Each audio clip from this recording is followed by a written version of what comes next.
So I'm back with the video and it's very unexpected, but check this out.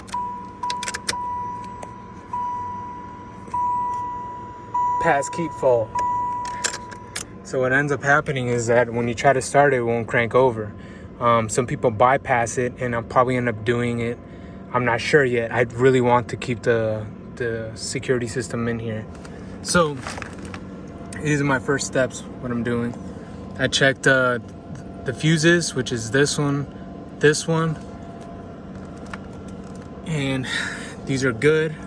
Right now what I'm gonna do is I'm gonna show you a wire that connects from the ignition switch from up here, and there's one single wire and it's gonna travel all the way down here, and I'm gonna show you guys that because I'm gonna see if that has 5 volts reference.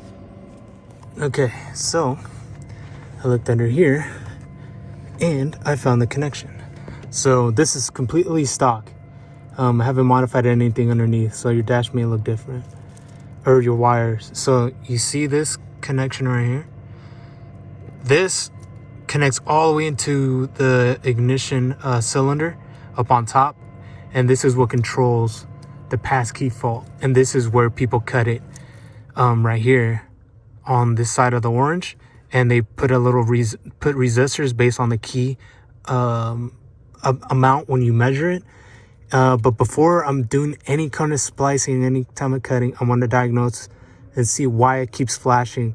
So I'm going to back probe this and see if I get any volts back here, and then I'll go from there. So as you can see, it has the 5 volt reference, and this is how I have it set up. If you guys are wondering how I did it, if you can zoom, I'm going to zoom in real quick. So I have it back probed, and that's how you can tell you always have a 5 volt reference there. So everything checks out. So now I'm going to go on to the next step. So this is what I did. There's a chart that I'm going to try to put on the screen. But what I did was I measured my key and it came out to 680 ohms. Okay. I grabbed these 2 resistors. The smaller ones don't get the 2 watt.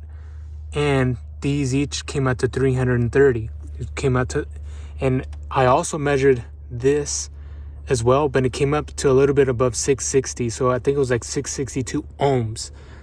Bear with me on the math. So what I did before cutting anything, I wanted to test this out and see if it worked. So I put these 2 pins in. I'm going to zoom in. I put these 2 pins in, and I made sure I had the volts. I made sure I had the correct volts coming from here, and I measured it, and it's 5 volts. So now I know for sure I had a signal coming from here. I put the 2 resistors in, and guess what? I put the key in, like so. Passkey fault. Stays on, goes away, turns it on. There it is. My suggestion is before cutting any wires, which I'm gonna do now, but I would test this out. Do it exactly what I did. Take the 2 pins, back probe it, put the resistors of what you need, because each car is gonna be different. I believe there's 4 or 15 different key chips. And before cutting anything, do that and make sure the car turns on. Okay, so this is what I came up with. So what I'm gonna do right now, I'm gonna test it before connecting everything.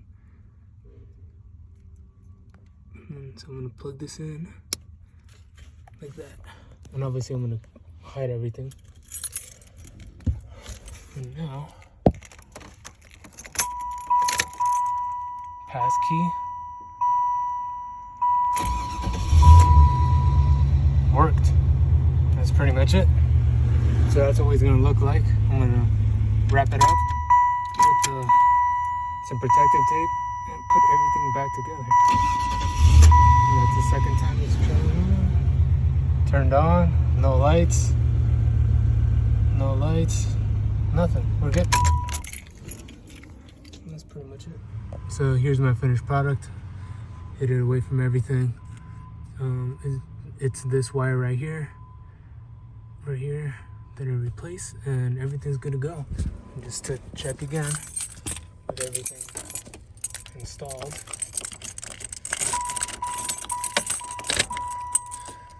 Pass key goes away, start it, and that's it. No other warning lights, no nothing. Everything's good to go. And that's pretty much it.